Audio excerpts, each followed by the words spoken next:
कक्षा 5 के सभी बच्चों का पहले यहाँ पर स्वागत किया जा रहा है। आज हम पहली इकाई शुरू करेंगे। इस पहली इकाई का जो पाठ है, उस पाठ का नाम है हरियाली में खुशहाली। तो आपके पास जो भी किताबें हैं, उन किताबों को हिंदी विषय की जो किताबें हैं, उन किताबों को अभी खोल के पेज नंबर 3 को हमें देखना है। इस पेज में हरियाली और खुशहाली नाम का पाठ है। इसके बारे में हम अभी जानेंगे। आखिर इस पाठ में है क्या? केवल एक चित्र ही तो है। तो हमें पहले इस चित्र को समझना है, इसे देखना है और देख के हर एक प्राणी के बारे में और इस पर्यावरण के बारे में हमें जानकारी लेनी है। तो यहाँ पर अभी इस चित्र में अगर हम देखें तो बहुत प्रकार के प्राणी और पक्षी और सजीव और पेड़ पौधे, छोटे छोटे वृक्ष हमें दिखाई दे रही है, वेली हमें दिखाई दे रही है। तो इनके बारे में हम जानकारी आज यहाँ पर लेने वाले हैं। इस पाठ में हमें क्या क्या दिखाई दे रहा है, पहले वो देखिए, गौर से देखिए। सबसे पहले यहाँ पर एक हिरन दिखाई दे रहा है। इसके बाद नीचे हमें एक मगर दिखाई दे रही है। इसके बाद यहाँ पर एक सारस पक्षी है। सारस पक्षी को हम मराठी में बगड़ा कह के पुकारते हैं। उसके बाद यहाँ पर मछली है। मछली के बाद यहाँ पर भालू है। भालू के बाद ये देखिए, एक यहाँ छुपा हुआ एक शेर हमें यहाँ पर दिखाई दे रहा है। इस प्रकार से हमें काफ़ी प्राणी यहाँ पर दिखाई दिए। ये देखिए, यहाँ पर पानी में तैरने वाला एक पक्षी है और यहाँ आकाश में उड़ने वाला भी एक पक्षी है। इस प्रकार से इस चित्र में काफ़ी प्राणी दिए गए हैं।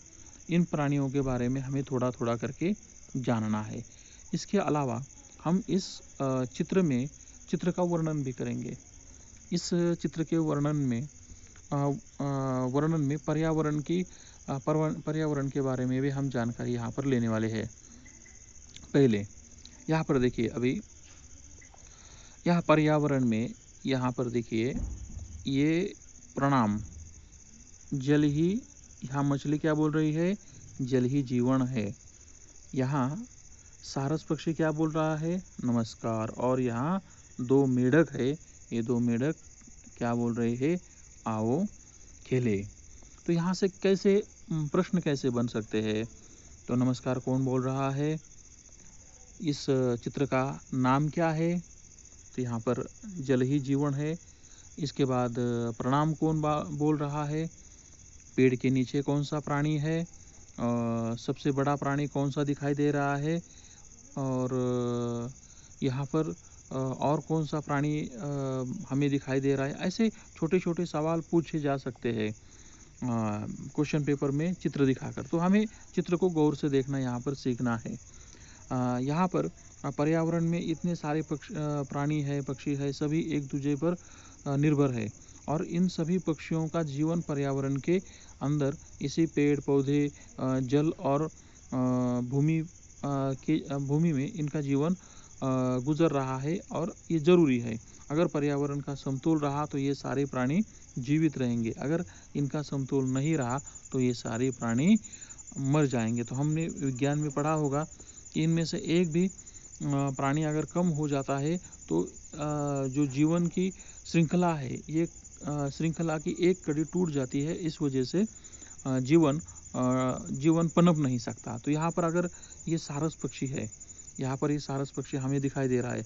अगर इसका खाद्य क्या है, मछली है। अगर मछली न रही तो ये सारस पक्षी नहीं रहेगा।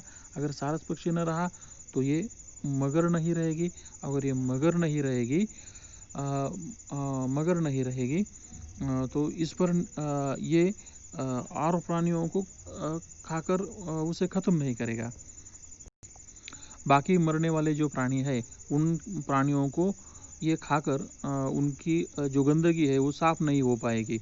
तो इस प्रकार से एक श्रृंखला है और उस श्रृंखला को जारी ये पर्यावरण रखता है। अगर ये जो बरसात का पानी होता है, ये पानी अगर घूम घूम कर यहाँ पर ना आए तो ये स्वच्छ नहीं होगा। एक ही जगह अगर किसी तालाब में रहेगा तो ये गंदा भी हो सकता है। तो ये इसके वजह से ये अगर ये चलता रहता है तो ये क्लीन भी रहता है। तो ये पर्यावरण की एक श्रृंखला है जिसमें सारे सजीव एक दूसरे पर निर्भर होते हैं। ये भालू यहाँ पर है, ये मेढक है। मेढक पानी के अंदर जो गंदगी है, कीड़े हैं, उनको खाकर उन्हें क्लीन करने का काम करते हैं। तो इस प्रकार से सभी प्राणी एक दूसरे पर निर्भर है। यह इस पाठ में हमें देखने को मिलता है और यही इस पाठ का अर्थ भी है। तो जल ही जीवन है, इसकी ओर अब हम मुड़ते हैं। जल कैसे जीवन है? तो जल जो है, जल पेड़ पौधों को जन्म देता है। जल की वजह से पूरा जीवन यहाँ पर पनपता है। सबसे पहले यहाँ घास फूस उगती है। इस घास फूस पर भालू जैसे प्राणी और हिरन जैसे प्राणी निर्भर रहते हैं। इन प्राणियों पर बाघ जैसा जो प्राणी होता है वो इन पर निर्भर रहता है और इन पर ये भालू जैसे प्राणी मछली जैसे प्राणी पर निर्भर रहते हैं। सारस जैसे प्राणी मछली जैसे प्राणी पर निर्भर रहते हैं। तो इस प्रकार से सभी प्राणी एक दूसरे पर निर्भर रहते हैं। अगर पानी न हो, अगर यहाँ पर पानी ना मिले तो क्या होगा? घास फूस नहीं आएगी और अगर घास फूस नहीं आती है तो इस पर पनपने वाले शाकाहारी प्राणी जो होते हैं, उन शाकाहारी प्राणी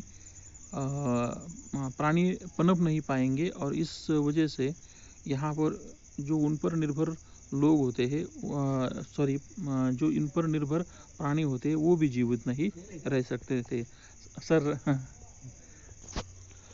तो इस प्रकार सभी प्राणी एक दूसरे पर निर्भर है और इस चित्र का अर्थ भी यही है।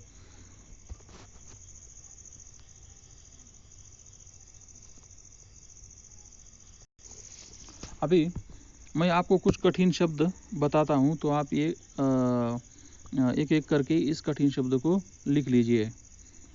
तो यहाँ पर पहले शुरुआत करते हैं नभ से। नभ का मतलब होता है आकाश, आकाश। ओके। इसके बाद दूसरा शब्द हम यहाँ पर देखेंगे। इसके बाद दूसरा शब्द कौन सा नया है? सारस। सारस सारस सारस का अर्थ होता है मराठी में बगळा। ओके। इसके बाद तीसरा है भालू। भालू को तो काफ़ी लड़के जानते हैं। इसे मराठी में क्या कहते हैं ये काफ़ी बच्चों को मालूम नहीं होगा, वो लिख लीजिए अस्वल। सॉरी, भालू को हम मराठी में अस्वल इस प्रकार से लिखेंगे। इसके बाद यहाँ पर और क्या है नया? यहाँ और पत्थर मालूम है, घास फूस मालूम है, उसके बाद बाघ मालूम है, हिरण मालूम है, मछली मालूम है, उसके बाद मेढक, ज़्यादातर बच्चों को मेढक भी मालूम होंगे। उसके बाद यहाँ वेली है, तो हम वेली को भी पहचानते हैं। यहाँ पर पेड़ है, पेड़ का मतलब भी वृक्ष होता है। तो इस प्रकार से ज़्यादातर सभी यहाँ पर ये पत्तियाँ हैं, तो पत्तियों का मतलब भी पत्ते होते हैं पेड़ के, तो वो भी पत्थर लिख लेते हैं। शायद पत्थर भी हमें मालूम है। तो इस प्रकार से कुछ थोड़े से कठिन शब्द थे जो मैंने आपके इस पाठ के बारे में थे वो लिखवा लिए हैं। इसके बाद आप किसी भी चित्र को देखिए, उसका निरीक्षण कीजिए और इसमें क्या क्या है वो ढूंढते रहिए। ठीक है, ये पाठ यहाँ पर कंप्लीट होता है। अगली पाठ कल देखेंगे।